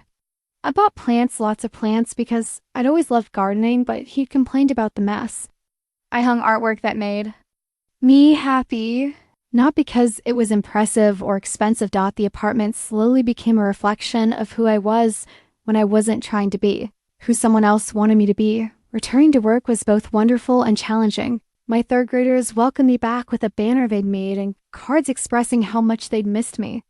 Children have a remarkable ability to accept change without judgment, and their enthusiasm reminded me why I'd chosen teaching in the first place. But I was different now. The trusting, optimistic teacher who'd left for her honeymoon a year ago was gone, replaced by someone more cautious, more aware of the complexity of human nature. I found myself paying closer attention to my students' family dynamics, more attuned to signs of manipulation or instability at home. "You're a better teacher now," Principal Martinez observed during my first evaluation back. "You have a deeper understanding of resilience, of how people can overcome trauma and emerge stronger." He was right. My experience with Michael had given me insights into psychology and human behavior that I'd never possessed before. I could recognize manipulation tactics, understand the dynamics of toxic relationships, and help students who were dealing with similar issues at home. The financial recovery was slower and more complicated. Most of my savings were gone, drained by legal fees and living expenses during the months I couldn't work. The joint accounts that had been frozen were still tied up in asset forfeiture proceedings. Though Lisa was optimistic that I'd eventually recover some of the money that was legitimately mine. "It's going to take time," she explained during one of our final meetings. "The government has to sort through what money came from legitimate sources versus criminal proceeds. But you should get back anything that can be traced to your own earnings or savings." I started over financially, building an emergency fund dollar by dollar. learning to live within my teaching salary after months of uncertainty. It was humbling but also empowering. Every dollar I saved was mine. Earned honestly, free from the taint of stolen money. Dating was something I couldn't even consider for months after the trial. The idea of trusting someone new, of being vulnerable with another person, seemed impossible. Dr. Foster warned me that this was normal, that recovering from psychological manipulation takes time.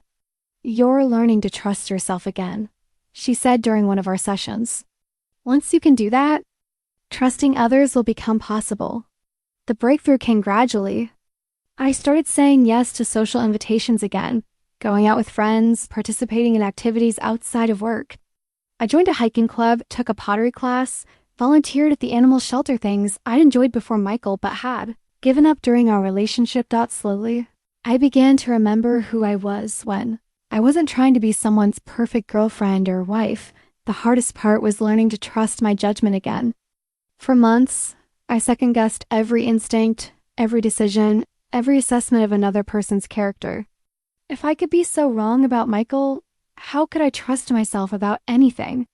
But Dr. Foster helped me understand that my judgment hadn't been wrong. It had been systematically undermined by someone whose job was manipulating people.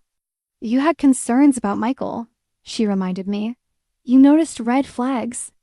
You questioned inconsistencies in his stories. Your instincts were actually quite good. He was just very skilled at convincing you to ignore them."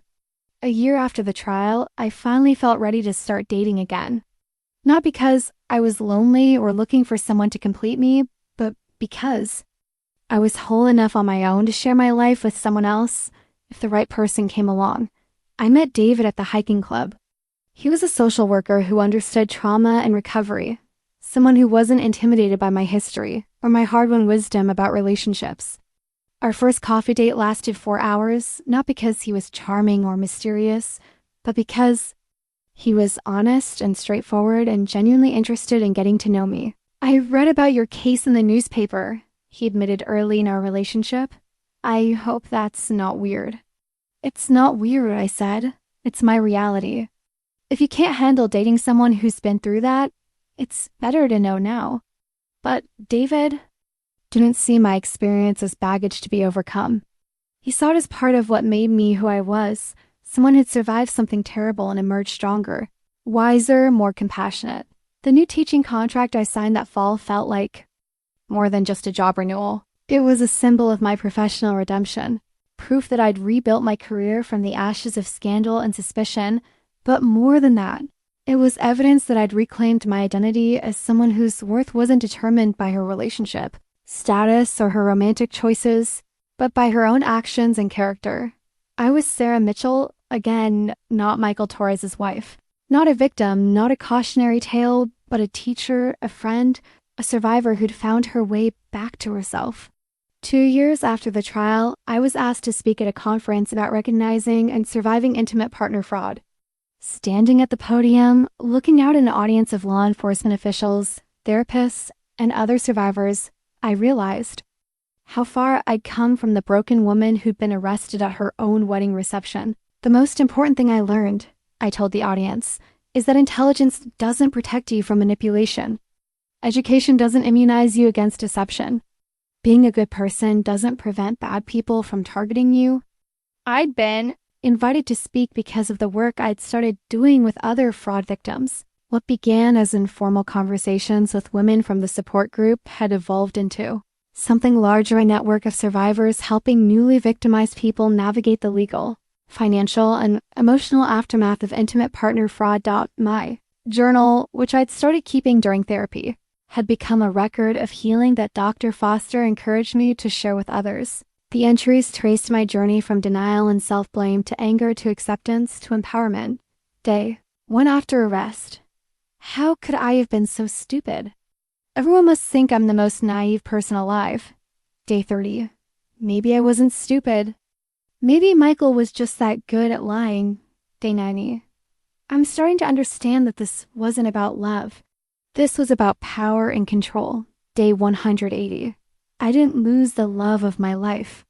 I escaped from someone who would have destroyed me completely. Day 365. I'm not the same person I was before this happened. I'm stronger, wiser, more careful. But I'm also more compassionate, more aware of how vulnerable we all are. Day 500. I can help other people going through this. My experience is value beyond just what I survived. The final entry, written just before the conference, read, I know how to trust myself again. That might be the most important thing I've learned. During the conference presentation, I shared the warning signs I've learned to recognize, not just the obvious red flags like paying for everything in cash or being evasive about family, but the subtler manipulation tactics that are harder to identify. Love bombing, I explained to the audience. Excessive attention and affection early in a relationship designed to create emotional dependency, making you feel like you're the most special person they've ever met, like you're saving them from a dark past.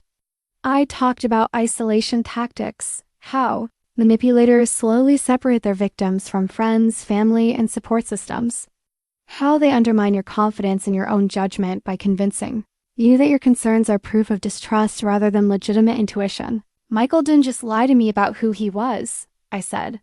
He systematically trained me to ignore my own instincts.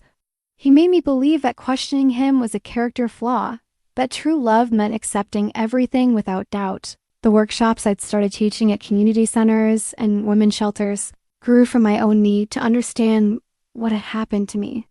As I learned about manipulation tactics, trauma bonding, and financial abuse, I realized that my experience, while extreme, wasn't unique. Intimate partner fraud was more common than most people realized, and the victims were often intelligent, successful women who'd been specifically targeted because of their resources and trusting nature. Predators don't target weak people, I explained during one workshop. They target people who have something they want: money, social connections, emotional availability. The idea that only weak or stupid people get victimized is a myth. That prevents people from recognizing when they're being manipulated. The red flags I taught people to watch for had been refined through my own experience and the stories of dozens of other survivors. Rushing the relationship timeline, being evasive about family, friends, or past relationships, having no photos or mementos from their past, paying for everything in cash, being unusually available, no clear work schedule or responsibilities. Love bombing followed by small criticisms designed to undermine confidence, encouraging financial dependency or joint accounts early in the relationship, creating drama or crises that require immediate attention and support. But I also emphasized that recognizing these signs wasn't about becoming paranoid or suspicious of everyone. It was about trusting your instincts when something felt off, even if you couldn't articulate exactly what was wrong. Your gut instincts are usually right, I told workshop participants. If something feels too good to be true, if someone seems too perfect, if you find yourself making excuses for concerning behavior, pay attention to those feelings. The most rewarding part of my advocacy work was connecting with other survivors. I received emails and letters from women who'd attended my workshops, read about my case in the news, or been referred by law enforcement or social services. Many of their stories were heartbreakingly similar to mine. Successful women who'd been targeted by sophisticated manipulators, who'd ignored red flags in the name of love, who'd been left to deal with financial ruin and legal consequences when the relationships inevitably collapsed. But I also heard stories of women who'd recognized manipulation early and escaped before serious damage was done. Women who'd attended my workshops and later identified concerning behavior in partners, who trusted their instincts instead of dismissing them. Your presentation saved me from making a terrible mistake, one woman wrote. I was 3 months into a relationship with someone who checked every box you mentioned. When I started asking direct questions about his past, he disappeared overnight. I'm grateful I learned to trust my gut. Those letters reminded me that my experience, as painful as it had been, could serve a purpose beyond just my own healing. Every woman who avoided becoming a victim because she recognized the warning signs made everything I'd been through feel meaningful. The journal I kept throughout my recovery became the foundation for a book I was writing about surviving intimate partner fraud. Working with a publisher who specialized in true crime and recovery memoirs, I was turning my private healing process into something that could help others. Your story needs to be told, my editor said during one of our meetings. Not just because it's dramatic, but because it shows people that recovery is possible. That you can survive something like this and come out stronger. Writing the book forced me to relive every moment of my relationship with Michael. Every mistake I'd made, every red flag I'd ignored. But it also helped me see how much I'd grown, how much wisdom I gained from the experience. I wasn't the same, trusting, naive woman who'd fallen for Michael Torres's lies. But I wasn't cynical or broken either. I was someone who understood both the darkness and light in human nature. Who could love deeply while still protecting herself? Who could help others while continuing to heal? The woman who'd been arrested at her own wedding reception felt like a different person entirely, someone I remembered fondly but had outgrown completely. 2.5 years after my world imploded at my wedding reception, I stood in David's kitchen watching him make pancakes while morning sunlight streamed through windows we'd hung curtains in together. He was humming something under his breath, completely unconscious of how his presence had become the steady, reliable constant that anchored my days. The engagement ring on my finger was different from the one Michael had given me. Simpler, more elegant, chosen together during a conversation about what we both wanted our future to look like. David had proposed 6 months earlier, not with grand gestures or dramatic speeches, but with honesty and quiet certainty. "I love who you are now," he'd said that night. "Not despite what you've been through, but including it.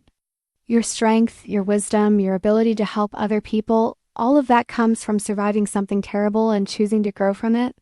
This relationship was built on transparency in a way my relationship with Michael never could have. Ben. David knew about my past because I'd chosen to share it with him, not because it had been exposed in a federal courtroom. He'd met my family, my friends, my coworkers. I met his. Our lives were intertwined in a dozen ordinary ways that felt revolutionary after the isolation of my previous relationship.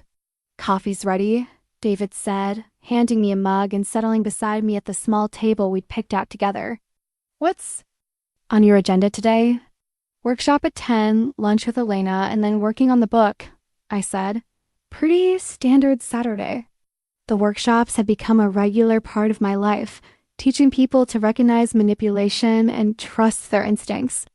Elena and I had formalized our victim advocacy work, creating a nonprofit organization that provided support and resources for intimate partner, fraud survivors. The book was scheduled to be published in 6 months, and early reviews from law enforcement and mental health professionals had been encouraging. More importantly, it felt like the final step in my own healing process, transforming my experience into something that could genuinely help others. "I'm proud of you," David said. "Not for the first time, for everything you've built from what could have destroyed you." "We've built," I corrected. "I couldn't have done any of this without support." It was true. My recovery hadn't been a solo journey. My parents, Jessica, the women from the support group, Dr. Foster, Lisa, and eventually David, all of them had played crucial roles in helping me rebuild my life. But I also learned that ultimately, healing had been something I'd had to choose for myself. No one could have forced me to trust again, to love again, to believe that I deserved happiness and honesty in a relationship. My phone buzzed with a text from one of my former workshop participants. 6 months clean from my toxic relationship. Starting therapy next week. Thank you for showing me it gets better. These messages still move me. Every person who escaped an abusive situation, every woman who learned to trust her instincts, every survivor who chose healing over bitterness, they all reminded me that pain could be transformed into purpose. "Do you ever think about what would have happened if the FBI hadn't arrested Michael that day?" David asked. I considered the question. I think I would have figured it out eventually. Maybe not right away, but the lies were getting harder to maintain. The truth has a way of surfacing. And if they hadn't, then I would have learned the hard way that fairy tales don't exist. But maybe I needed to learn that anyway. The woman who'd married Michael Torres had believed in fairy tale endings, in love conquering all and happily ever after. The woman I'd become understood that real love was built on honesty, trust, and mutual respect, qualities that required daily choice and commitment. David reached across the table and took my hand. his thumb tracing the engagement ring that symbolized everything my first marriage hadn't been. Ready for our real happily ever after? He asked.